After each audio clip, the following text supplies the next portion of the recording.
You go to DIA because you want to ride on a plane, but first you must ride on the train, and that's where they get you and sometimes strand you.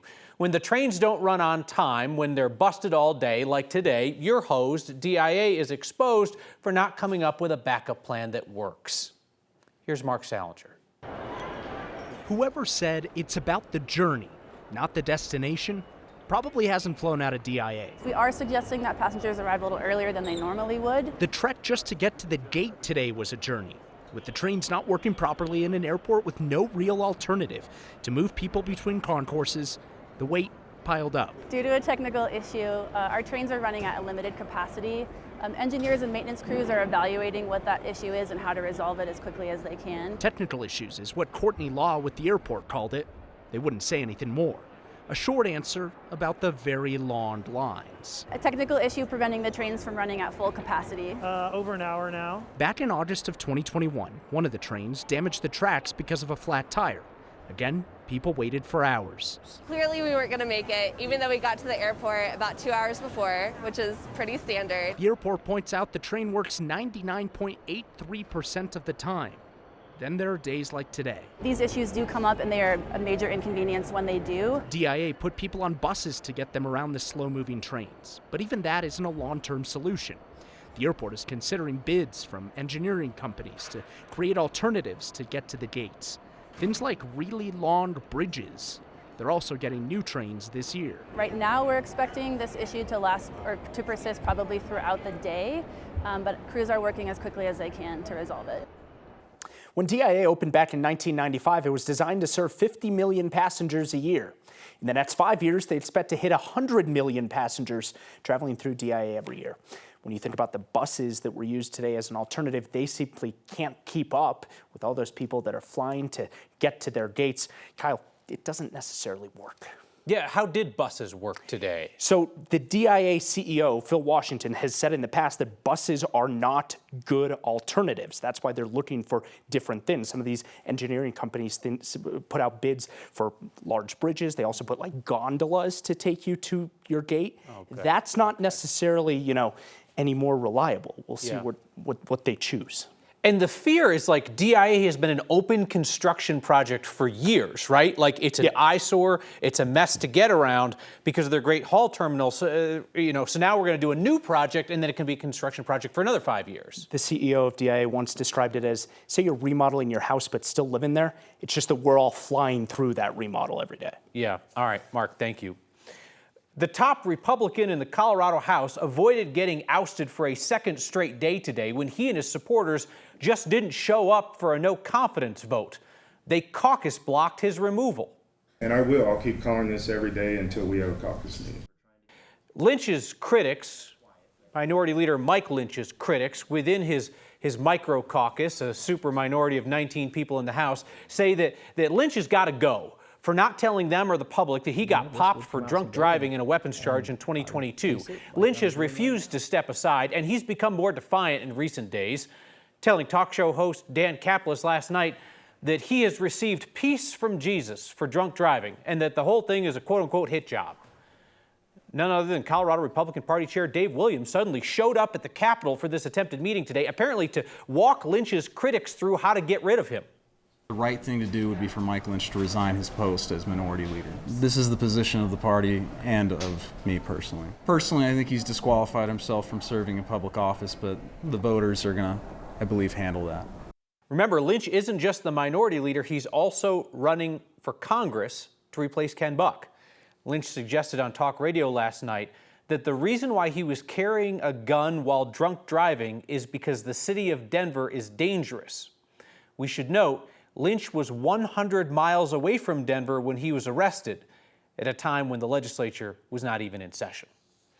The Aurora police officer acquitted in the death of Elijah McClain is getting paid to go away, $400,000.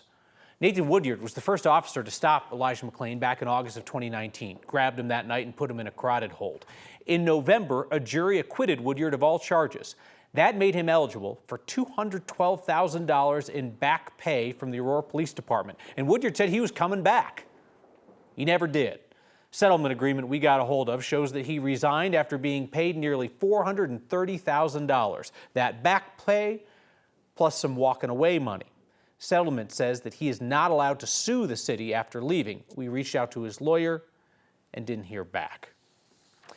You have to credit a group of high school student journalists for revealing a sextortion operation that was targeting their classmates. Aurora police and 2 school districts are now investigating the threats to post naked photos if kids didn't meet blackmail demands.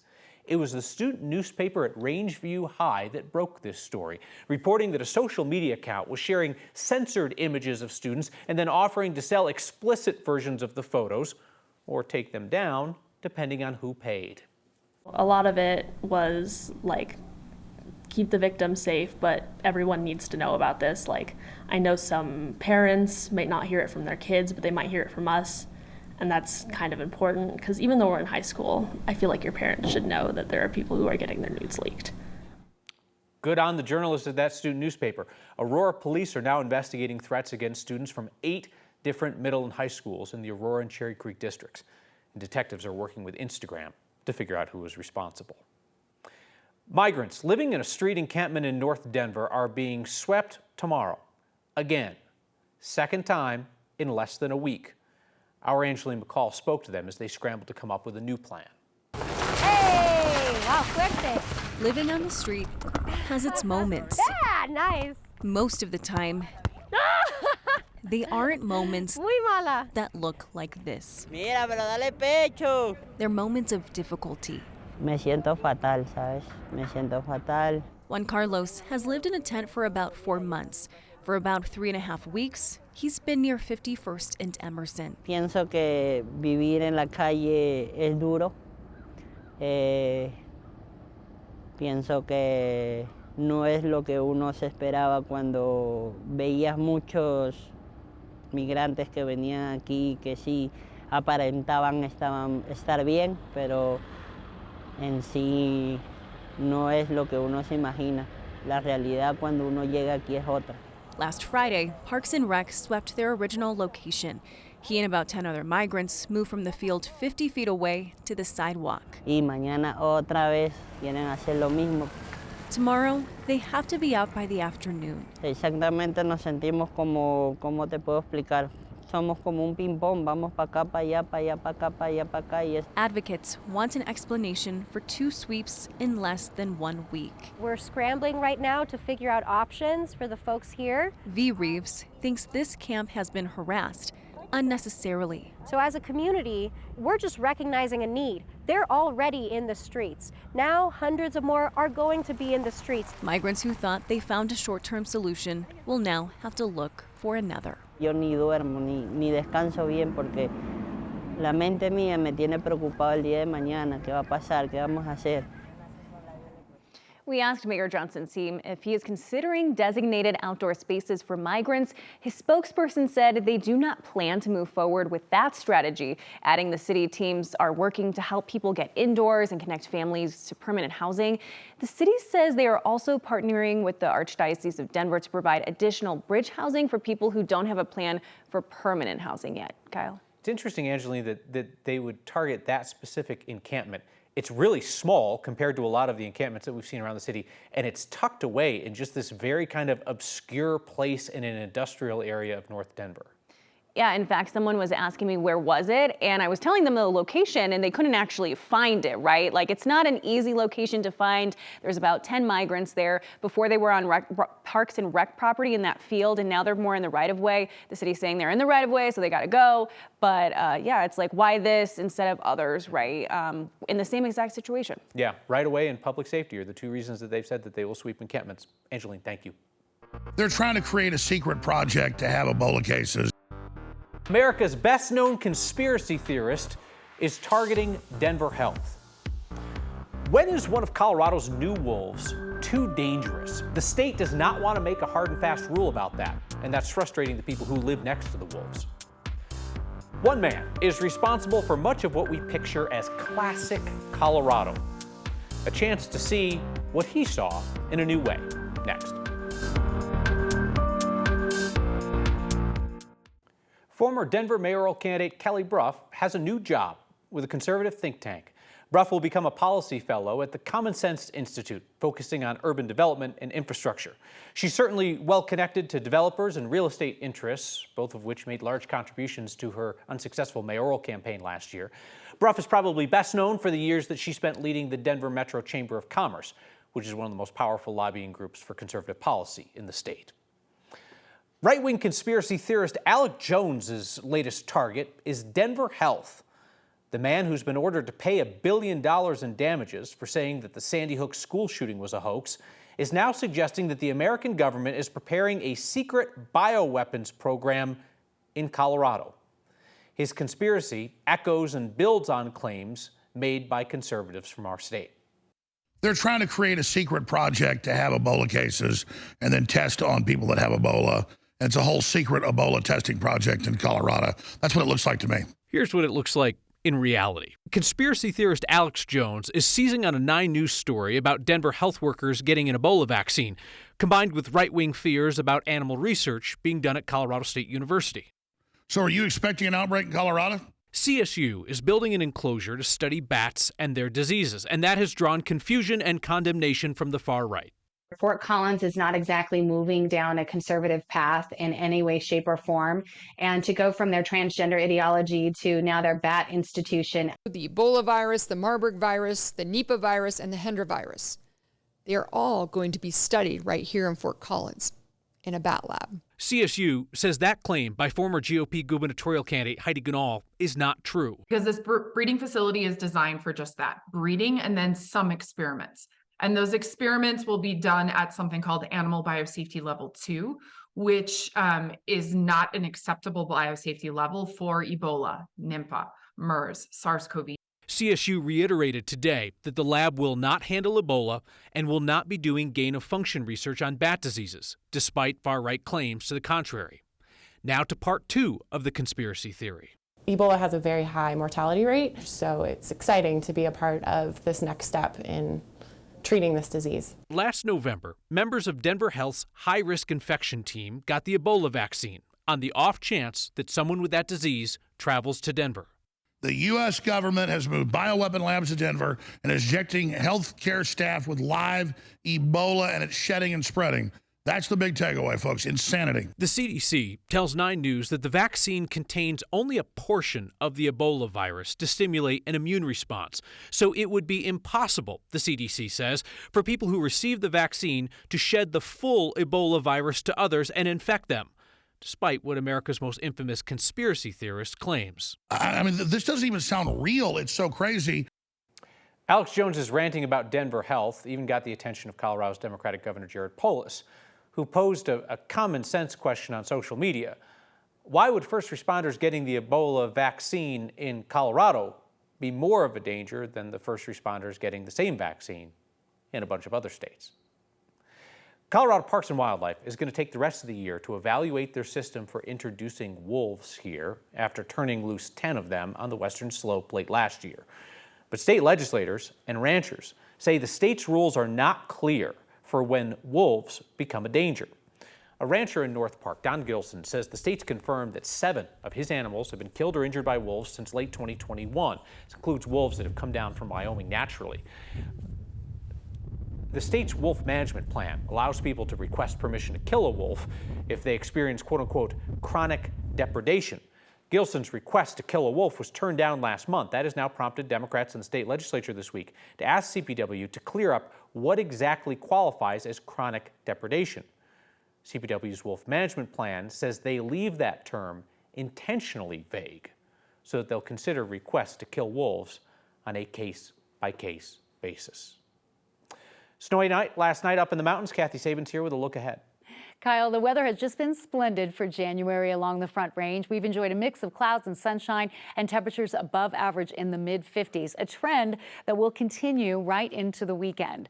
We're in between storm systems, much like yesterday. Powerful storm creating icy conditions from Kansas City to Chicago, a system moving onshore in California. High clouds ahead of it this evening, but with sunshine, we managed 53 degrees in Denver today. The average high is 45. And the snow reports another 3 to 6 inches inches of snow in the high country in the past 24 hours. More light snow coming down. Even with the snow, we're not seeing advisories for travel unless you're headed east. Dense fog advisory, poor visibility, and maybe even an ice glaze on the roadways like I-76 headed maybe eastbound, or if you're headed I-70 eastbound. These are areas that may have some difficult travel later on tonight and tomorrow. We're going to see the clouds move out of Denver tonight. We'll get some sunshine again with temperatures trending above average. This is the area we're concerned about tonight and tomorrow with that dense fog advisory and light ice glaze possible. This evening in Denver, high clouds and mild temperatures, and your extended forecast shows above average readings until Friday. A little cooler with maybe a few flurries ahead of another warming trend. 50s for Sunday and Monday, but I have a 61 in the forecast for next Tuesday. We hope that his photographs would inspire people to protect the special places that make Colorado such an incredible place to call home. That is why John Fielder left his work to the people of this state, and why we get a chance to look at it with an eye to conservation. Next.